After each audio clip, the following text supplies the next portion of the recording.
بسم اللہ الرحمن الرحیم. السلام علیکم. کیسے ہیں آپ لوگ؟ ویک 4 کلاس سوم اسلامیات کی کتاب ہے. تیسرا باب ہے سیرت طیبہ صلی اللہ علیہ وآلہ وسلم. صفحہ نمبر ہے 20. سب سے پہلا اس میں ہمارا عنوان ہے حضرت ابو طالب کی کفالت نبی پاک صلی اللہ علیہ وسلم کا. آپ کو پتہ ہے جیسے کہ جب وہ دنیا میں تشریف لائے تھے تو ان کے والد کا انتقال ہو چکا تھا. 6 سال کی عمر تھی. ان کی والدہ ماجدہ کا بھی انتقال ہو گیا. اس کے بعد ان کے دادا نے ان کی پرورش کی. جب وہ 8 سال کے تھے تو دادا کا بھی انتقال ہو گیا. اس کے بعد آپ صلی اللہ علیہ وسلم کے چچا نے آپ صلی اللہ علیہ وسلم کی پرورش کی. انہوں نے آپ کو بہت پیار اور محبت سے پالا. آپ صلی اللہ علیہ وسلم ان کی شفقت کے سائے میں پلے اور جوان ہوئے. اس کے بعد ہے سفر شام. اس میں بتایا گیا کہ حضرت ابو طالب کا پیشہ تجارت تھا اور وہ اکثر تجارت کی غرض سے دوسرے ممالک میں جاتے تھے. نبی پاک صلی اللہ علیہ وسلم کی عمر جب 12 برس تھی تو وہ آپ کے چچا کے ساتھ اپنے چچا کے ساتھ تجارت کی غرض سے ملک شام کی طرف گئے. وہاں پر جب آپ حضرت ابو طالب کے ساتھ تشریف لے گئے تو راستے میں بحیرہ نامی عیسائی راہب سے ملاقات ہوئی. اس نے آپ صلی اللہ علیہ وسلم میں اللہ تعالیٰ کے آخری نبی ہونے کی نشانیاں دیکھی اور حضرت ابو طالب سے کہا کہ آپ اپنے بھتیجے کو واپس مکہ لے جائیں. ایسا نہ ہو کہ دشمن انہیں نقصان پہنچائے. حضرت ابو طالب نے جب یہ سنا تو فوراً واپسی کا سفر اختیار کیا. حلف الفضول. آپ صلی اللہ علیہ وسلم کی جوانی کے دور میں 2 قبیلے تھے, قریش اور قیس. عرب کے 2 مشہور قبیلے تھے جن کے درمیان لڑائی گئی. یہ لڑائی محرم الحرام کے مقدس مہینے میں لڑی گئی جب لڑائی کرنا منع تھا, جنگ کرنا منع تھا. اس جنگ کو حرب فجار کا نام دیا گیا. اس میں دونوں قبیلوں کا بہت زیادہ نقصان ہوا. اس جنگ سے بچنے کے لیے اور آئندہ نہ لڑنے کے لیے انہوں نے جو معاہدہ کیا اس کو حلف الفضول کا نام دیا گیا ہے. اس کے بعد ہے حضرت خدیجہ رضی اللہ عنہ سے نکاح. حضرت خدیجہ رضی اللہ عنہ عرب کی مالدار خاتون تھی, بیوہ تھی اور وہ تجارت کرتی تھیں. نبی پاک صلی اللہ علیہ وسلم ان کا تجارت کا مال لے کر تجارت کی غرض سے ملک شام گئے. آپ صلی اللہ علیہ وسلم کی دیانت داری اور امانت داری سے متاثر ہو کر حضرت خدیجہ رضی اللہ عنہ نے نبی پاک صلی اللہ علیہ وسلم کو نکاح کا پیغام بھیجا. جب حضور پاک صلی اللہ علیہ وسلم سے آپ کا نکاح ہوا تو نکاح کے وقت نبی پاک صلی اللہ علیہ وسلم کی عمر 25 سال اور حضرت خدیجہ کی عمر 40 سال تھی. پھر واقعہ حجرہ اسود ہے. خانہ کعبہ کی تعمیر کے وقت یہ ایک کالے رنگ کا پتھر تھا, ایک مقدس پتھر.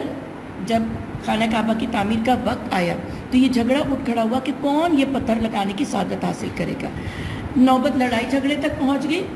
تو نبی پاک صلی اللہ علیہ وسلم تک جب یہ بات پہنچی تو انہوں نے اس مسئلے کا یہ حل نکالا کہ کل صبح جو شخص سب سے پہلے خانہ کعبہ میں داخل ہوگا وہ فیصلہ کرے گا اور جو بھی وہ فیصلہ کرے گا وہ قبول کر لیا جائے گا. خدا کا کرنا ایسا ہوا کہ جب صبح ہوئی تو سب سے پہلے نبی پاک صلی اللہ علیہ وسلم ہی خانہ کعبہ میں تشریف لے کر آئے. آپ کو دیکھتے ہی سب پکار اٹھے اور امین تشریف لے آئے, ہمیں آپ کا فیصلہ منظور ہے. آپ صلی اللہ علیہ وسلم نے حجر اسود کو اپنی چادر پر رکھا اور ہر خاندان کے سردار سے کہا کہ وہ اس چادر کو چاروں کناروں سے پکڑ کر پتھر نصب کرنے کی جگہ تک لے جائیں. جب پتھر اپنی جگہ پر پہنچ گیا تو آپ نے اسے اپنے مبارک ہاتھوں سے اصل مقام پر نصب کر دیا. اس طرح یہ معاہدہ امن و امان سے طے پا گیا. آخری جو میرا عنوان ہے وہ ہے غار حرا کی خلوت نشینی.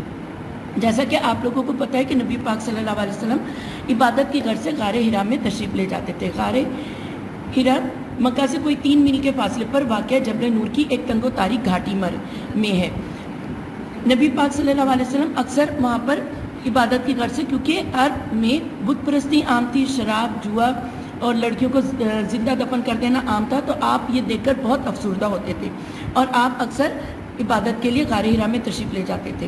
غار حرا ہی میں آپ پر اللہ تعالیٰ کی طرف سے پہلی وحی نازل ہوئی جو حضرت جبریل علیہ السلام لے کر آئے اور اس طرح دنیا کی ہدایت اور رہنمائی کا فریضہ حضور اکرم صلی اللہ علیہ وسلم کے سپرد ہوا. ڈیئر اسٹوڈنٹس, یہ آپ لوگوں کا سبق تھا سیرت طیبہ. میں نے آپ کو جتنا ممکن ہو سکتا تھا سمجھایا. آپ نے اس کی بہت اچھے سے پڑھائی کرنی ہے.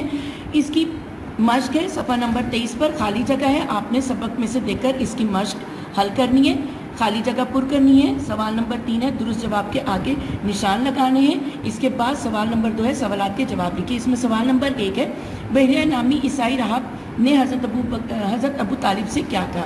اس کا جواب صفحہ نمبر 20 پر یہاں پر ہے. آپ صلی اللہ علیہ وسلم کہ چچا آپ کو اپنے ہمراہ لے گئے، یہاں سے لے کر نقصان پہنچائے تک سوال نمبر 1 کا جواب ہے۔ سوال نمبر 2 ہے حجر اسود کا حلف الفضول کا معاہدہ کیوں کیا گیا؟ یہ بھی صفحہ نمبر 20 پر ہے۔ یہاں سے عرب کے 2 قبیلوں یہاں سے شروع ہو کر صفحہ نمبر 21 آپس میں معاہدہ کر لیا ہے، یہاں تک اس کا بھی جواب ہے، آپ نے یہ اپنی نوٹ بک پر لکھنا ہے۔ سوال نمبر 3 ہے حجر اسود کا واقعہ اپنے الفاظ میں لکھے، صفحہ نمبر 21۔